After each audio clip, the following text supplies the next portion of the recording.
নিষ্কালিকাপুর, রাঙ্গামাটি, মেলাঘর এই এলাকাটা অনেক বেশি ক্ষতিগ্রস্ত হয়েছে। তো আমরা চাই এই যে চাঁদপুর থেকে ওলামা তলাবা ফাউন্ডেশন এসেছেন আমাদের নিষ্কালিকাপুরের প্রথম, এটি একদম সীমান্তবর্তী এলাকা হওয়া, এখানে এর আগে আপনাদের আগে অন্য কোনো ফাউন্ডেশন কিন্তু আসেনি। তো আমরা চাইবো অন্যান্য ফাউন্ডেশনগুলো আসুক, দেখুক, এদেশের মানুষ এখানকার মানুষগুলোকে দেখুক এবং কি যারা উপযুক্ত তাদেরকে যথাযথ সাহায্য করুক।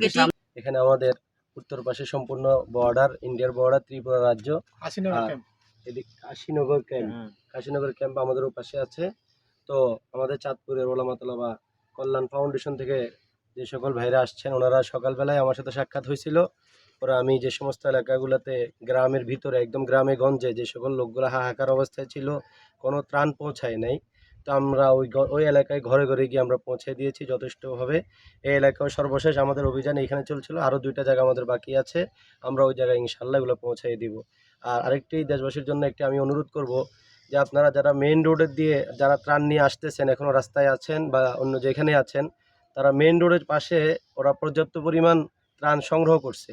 এখন ওদেরকে না দিয়ে আপনারা গ্রামগুলোতে ভিতরে ভিতরে খোঁজ নিয়ে, যেমন কালিকাপুর এলাকা, মধ্যমদরমটার ভিতরে আছে, ওদিকে এলাকাগুলো নদীর পাড়ের যে সমস্ত গাড়ি যাচ্ছে না রাস্তা ভাঙার কারণে, ওই সকল এলাকাগুলোতে আমরা অবশ্যই পৌঁছাই দিব। বিশেষ করে বর্ডার এলাকাগুলোতে আমরা লক্ষ্য রাখবো, ওইদিকে কোনো গাড়ি যাচ্ছে না। তো গাড়ি যেখানে যায় না ওখানে আমরা পায়ে হেঁটে একটু কোরবানি করে হলেও আমাদের যেই আকাঙ্ক্ষা নিয়ে আমরা আসছি বন্যার্থদেরকে পৌঁছে দেওয়ার, ওটা পৌঁছে দেওয়ার চেষ্টা করব।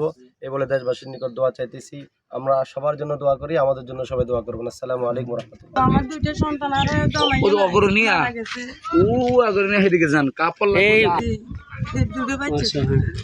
আপনার দোনো বাচ্চার কাপড় লাগলে, আপনার কাপড় লাগলে, 3 পিস লাগলে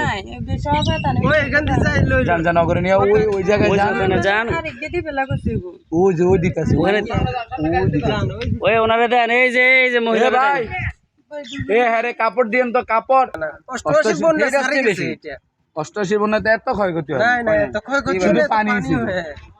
আর এই বছর এটা স্মরণকালের ইতিহাসের সেরা বন্যা এটি, এবং এটা ভয়ঙ্কর দুর্যোগ যেটা বলে।